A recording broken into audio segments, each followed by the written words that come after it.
Hello guys, maayong udto ninyo guys. Sus guys, gipatawag jud kong yaya pe kay gitagaan ko niyang kahoy kay nagpaputol na siya iyahang mga kakahuyan dire kay himuan ko no niya gas station.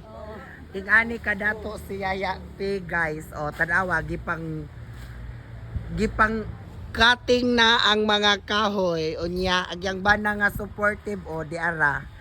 Kay usa niya gasolinahan? Gasolinahan. Hala oy, sosyalan. Tukod ko gasolinahan nga ri day. Hala no, ikaw na joy gitag na ya. Wa jud damhaya no. Sa una ya namaligya ra jud kag barbecue og isda unya karon magasolinahan na ka. Mao gyud. Akong kukuran ng gasolinahan. Unya, guys, wa pug ko na kan nay gagmayng kahoy nga gipaputol ni yaya pe. Iyang gihatag na ako, di ko mudawat kay unsaon man na ako uy nga. Gamay ra man naghalin ako. Kato ra noon iyang gipakwa mo na iyang gihatag kanang tag-as kay akong ihaligi. Unya napoy sagi diri gipang putol na ni. Ingani jud. Ya, pohon ya og mag-hire kag mga trabantis imong gasolinahan pilay imuhang kinahanglanong tao. Mga kuan ra. Mga 5 ra siguro oy kay daghang nagsweldohan. Hala, uy, ingana. Yaing ana ka sosyal si Hayapi, guys. Sa una, mamaligya ay rag-barbecue karon gasolinahan na.